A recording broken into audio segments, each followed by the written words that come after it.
So pit, oh yeah, yinz are crazy. Oh, what a glorious week it is to be a football fan. And if you're a podcast fan, you've stumbled onto the Champion Black and Gold show. Welcome into the Yinz Are Crazy podcast. My name is Mike Nicastro, and we're brought to you by Case-Specific Meal Prep, the fastest and tastiest meal prep service in the 412. Check them out, csmppgh.com. And what a glorious week it is to be a fan of the Pittsburgh Steelers, whether that be the past or the present, because we'll get to see a little bit of both this week, as former head coach Bill Cowher, former safety Troy Polamalu, and of course former guard Alan Faneca will all be inducted into the Pro Football Hall of Fame as part of the classes of 2020 and 2021. That all coincides with this current group of Pittsburgh Steelers facing the Dallas Cowboys in Canton on Thursday night to kick off the start of the 2021 season. We've got fans back in the stands. Merry Christmas in August is right. And I tell you what, we have the perfect podcast today that blends some of the old with the new. Former Steelers quarterback Bubby Brister joins me to talk about a multitude of subjects, including, of course, the signal caller before him, somebody like Terry Bradshaw, and now the one after him. Well, at least the one on all of our minds right now, Ben Roethlisberger. I asked Bubby for his perspective on how much longer does Big Ben have, and his answer might just surprise you. From one Steelers quarterback to another, so you know it is meaningful. Hey, also, do us a big favor if you get a chance. Whether you're listening to us on the website, over at yinzarcrazy.com, or checking us out via Apple Podcasts, take a minute or two of your day if you like what you're doing and like what you're listening to, and please subscribe to us. It's free to do, costs you nothing. If you really like the Yinz Are Crazy podcast, leave a little review, just telling us maybe what your favorite episode is, why that's your favorite episode. We might just mention it on a future show. You never know. I also want to encourage Yinz to head over to our Twitter account. It's at Yinz Are Crazy Show. We have a huge giveaway this week, as we're going to pick one lucky fan at random to take home an autographed Color Rush Minkah Fitzpatrick jersey. And I don't care what Madden says. That's an autographed jersey of the best safety in the National Football League. Don't get it twisted. It's not the only prize we're giving away. We're also going to give you, one lucky fan, a spot on our podcast to ask a question to one of our future awesome guests. And we get all the big Pittsburgh guests around here. It's quite frankly our biggest prize yet. Like I said, you can enter just by following us on Twitter at Yinz Are Crazy Show, retweeting that post with the description, and then subscribing to us as well on YouTube. It's just Yinz Are Crazy. Once again, totally free to you, and it's literally that simple. All right, let's get into it. We're going to talk to a dude who is absolutely now in a tie for the best deep Southern accent to appear in the Yinz Are Crazy podcast. He shares that honor with another former Steelers quarterback in Duck Hodges, and he also shares a few more things that you might not know with Duck Hodges as well. You'll find out what I'm talking about. It's former Steelers signal caller Bubby Brister on the Yinz Are Crazy podcast. Let's go. And welcome back in to the Yinz Are Crazy podcast, supported by yinzarcrazy.com, and of course sponsored by Goat Sports Bar as well as Steel City Wheelhouse. We're obviously very excited today to pick the brain of a former signal caller who's a third-round draft pick in 1986 and the only quarterback prior to Duck Hodges to ever don number 6 for the Pittsburgh Steelers. It is Bubby Brister. Bubby, what's going on, man? Thanks for joining us. You bet. My pleasure. Everything's going well. Just down in Louisiana and just got through playing a little golf, and it's starting to get hot and humid, but everything's going well. Good to hear. You were just telling me a little bit off air you're golfing with your son, Andrew, who is currently playing quarterback at the University of Northern Colorado. And we won't mention who won today, but probably by that comment, people will be able to tell. Yeah, we don't need to talk about that. I've already asked for a rematch. Nice, man. So, hey, I want to get into a little football talk, obviously. NFL draft is, of course, still fresh on everybody's minds in these parts. So I want to take you back. Let's go all the way back to 1986, man. Might not feel like yesterday anymore. I'm not sure if a lot of people know this, but I did find out that your uncle was a coach at Louisiana Tech when Terry Bradshaw was there. So you kind of already had some familiarity with the Steelers, correct? Oh, yeah, sure did. And let's see, and Uncle EJ, he's still alive, by the way. He's still in Ruston. His wife passed, but I stop by and see him all the time. And a great man, great coach. They had great coaches and players back then. But yeah, we were familiar with coaches there, and of course when Terry went to Pittsburgh, we were in Monroe area, so the Saints were 4.5 hours away. The Cowboys were 4.5, and the Saints weren't very good back then. So a lot of people in that area became Pittsburgh Steelers fans, and then especially after they started winning and Terry was the quarterback. And but yeah, we have a long history back with the Steelers since I've been a little boy. Oh, wow. Very interesting stuff, Bubby, no question. And cool that we have a little sector of Louisiana down there that is rooting for the Steelers because of you and Terry Bradshaw. Listen, you obviously were a quarterback from Louisiana, and so was Terry. You're kind of following in his footsteps, man. Did you ever get sick of those comparisons? Well, Mark Malone was after Terry, and thank goodness, because there are big shoes to fill. And, my phrase back then was, if we could win 2 Super Bowls and be half as good as Terry Bradshaw, we'd be doing good. But they didn't really know that we were going to be revamping everything, and they were, in a transition and all that, which happens periodically. But, I really never felt too much pressure about that. Coach Moore was my coach, and we were just trying to work hard every day and look forward. Yeah, no question about it. And, obviously, there's a lot of pressure anytime you're a quarterback. And two, when you're the quarterback for the Pittsburgh Steelers, that pressure is heightened naturally when you come off a decade with 4 Super Bowls. Ben Roethlisberger, it feels it pretty consistently. Obviously, there's been some doubt harboring in the national and local media about his longevity. But just talk about, from your standpoint, Bubby, talk about that pressure and how you kind of managed it personally. Was it just as simple as go out and play ball? Well, not necessarily, no. My dad moved up there with me to help take the pressure off of different things. In 87 we struck, which really hurt us bad.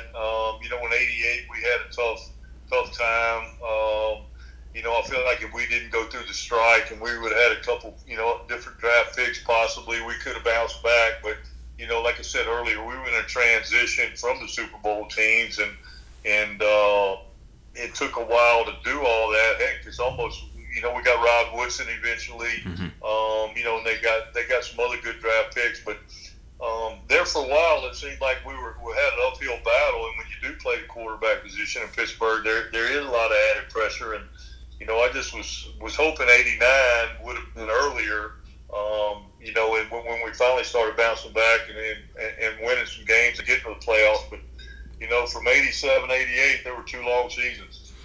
We're talking with Bubby Brister here on the Yinz Are Crazy podcast. He's kind enough to join us from Louisiana today. Bubby, you mentioned 1989. You were a risk-averse quarterback. That year you had 178 consecutive passes without an interception. Where did that mindset kind of develop? Was that just something that was, ingrained from the start, even in college ball, that you were going to be a guy who took less risks out there?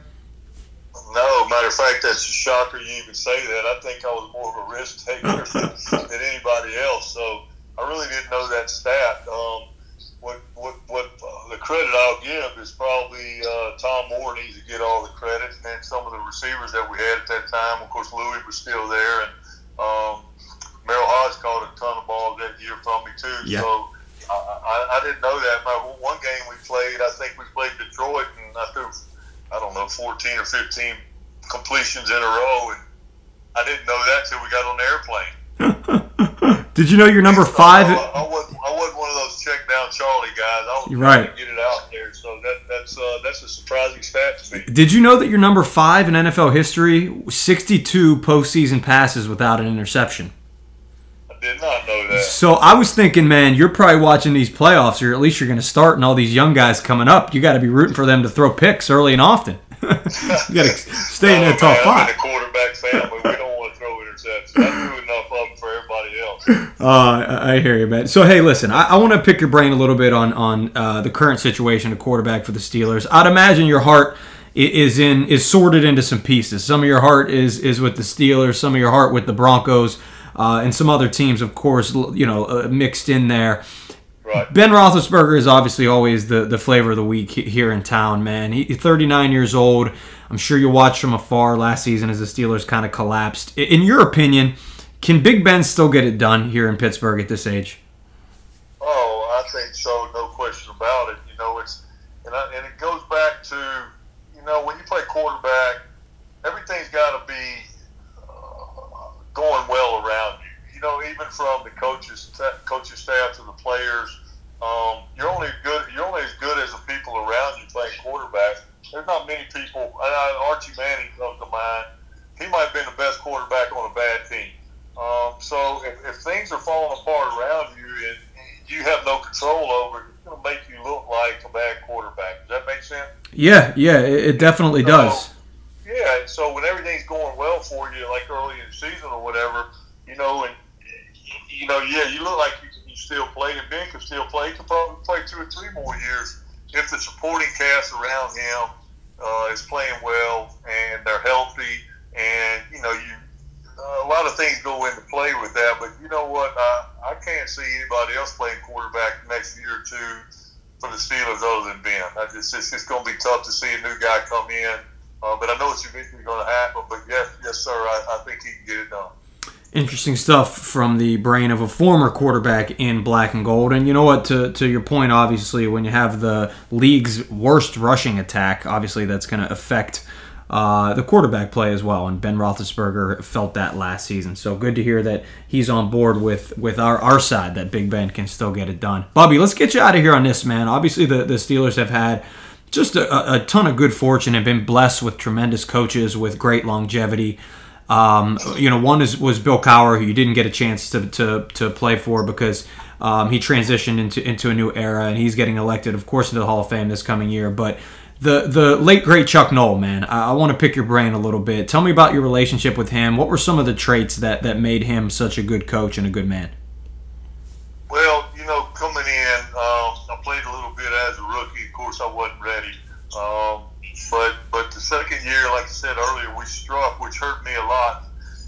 And Coach called me in his office. I was in his office. I don't know how I played 6 or 7 years. And was in his office, and I don't know, not a lot. Half a dozen, 10 times over the years, visiting about different things. But in '87, he tried to get me not to strike. He said it's important for me to play and get the reps and all that, for the future of our team. Of course, Webby was there and some other guys from the old school. There's no way I could have walked across that picket line in Pittsburgh. There's just no way I could have. But he was trying to help me get better all the time. And I appreciated that because, Todd Blackledge came in. We had some other people were coming in. Every year somebody trying to take the job, right?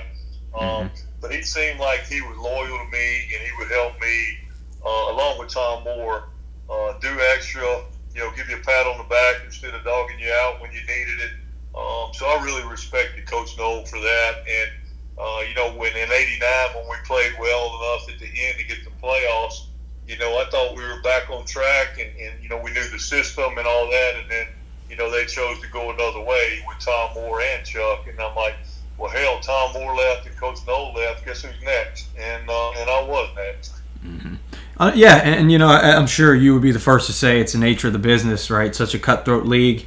Things like that will happen. You're always fighting for your position every single day in and day out in the NFL. Hey, Bubby, I'm sure we have a bunch of listeners out here who are listening to this and saying, man, I love watching Bubby sling it for the Steelers. I wonder what the heck he's up to today. So give us a little background. I know we talked briefly. Your son Andrew is playing football, and outside of playing some golf every once in a while, what's going on with you? Well, when I retired, we moved back to Louisiana, and I got in the oil and gas business way back then, and so I worked for a couple different companies, but I worked with Seco Pipeline Services now out of Houston. We have an office in Birmingham, Midland, Odessa, and Walker, Louisiana, and we do pipeline construction and maintenance on pipelines. I know that's a topic in the world right now, but that's what we do, and you got to have maintenance or you have environmental issues. So I've been doing that for a long time, and worked for Monty Collins, who was a friend of mine in college, and been blessed to have a good job. Since I retired from football, and I like it. I'm in the people business, and I actually get up to Pennsylvania some with Williams Energy. I have some friends up there around Moon Run Road, and treasure my time when I get up to Pittsburgh, and hopefully I can play a little golf this summer with some guys up there. But that's what I've been doing since I retired, raising kids. And Andrew's turn now, and he's playing well in Northern Colorado, and blessed to be able to play for Ed McCaffrey, which is a great friend of mine and a great football player in his own right. So we're blessed, and we're all happy down here in Louisiana. Awesome stuff. Where do you keep those 2 Super Bowl rings, Bubby? You got them at home? Yeah, they're in my safe. I don't wear them, and here's one for you. So we always used to talk about, man, if I'm ever on a Super Bowl team, we win a Super Bowl, I'll never win a ring, I'll never take it off. But when you win one, you never win. That's funny. That's interesting, man. It's like that new hot toy product that all the kids want. They get for Christmas. They play with it for a couple weeks, and before you know it, it's in storage. But you know what? You can still say you got it on your resume, which is pretty damn cool. Of course, those 2 rings with the Broncos. Two great years. I wish I could have got one in Pittsburgh. Thought we had a chance there when we got beat by Buffalo, and I was playing pretty decent at the end of the year. But you can't look back, bro. And I'm glad I got to Denver, and was on a really good team for a couple of years. So.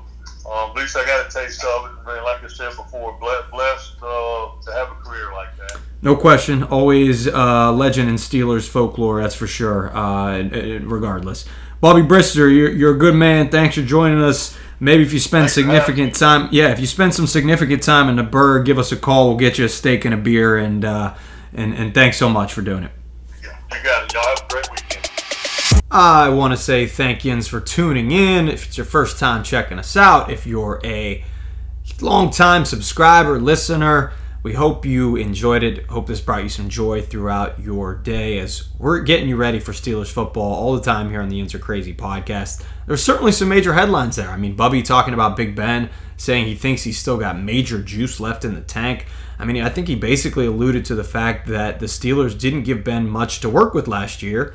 It's kind of like he's been reading my notes, or at least my Twitter account over at MikedUpSports1, because I've been saying that all along. The running backs were bad, the offensive line broke down, and the wide receivers and tight ends caught the yips. Well, they didn't catch much of anything, I guess, except the yips. Ben Roethlisberger still won 12 games and was in MVP consideration at one point on that team. So I'm with you. Put that in your pipe and smoke it. Yo, do us a favor once more. Check out some of our recent podcasts. Guests included Alex Highsmith, another Steelers outside linebacker, and Cassius Marsh, the new Pirates draft picks, Bubba Chandler and Anthony Solometto, and many, many more. We even have much bigger news dropping soon. We can't wait to announce that on all of our social media accounts. Give us a follow, and thanks for being a part of it. Stay with us. Most importantly, you know the drill at the end of the day. For Jordan York, Bubby Brister, everybody else on the yinzarcrazy.com staff and team, do me a favor. Stay crazy. We'll see you next time. I know yins are crazy, but so am I. #1 sports site in the Burgh, let me show you why. The latest stories and unbeatable podcast with your favorite athletes. You know you can't pause that. Super Bowl, World Series, Stanley Cup champs. Rising stars, Burgh personalities for the fans. We love our city, always Pittsburgh proud. When you're at your job or while you got your cell phones out. Breaking down the touchdown goals and home runs. Predictions and interview, who does it like us? No one. Cheering on the Burgh squads, no pom-pom. Don't know by now it's yinzarcrazy.com. So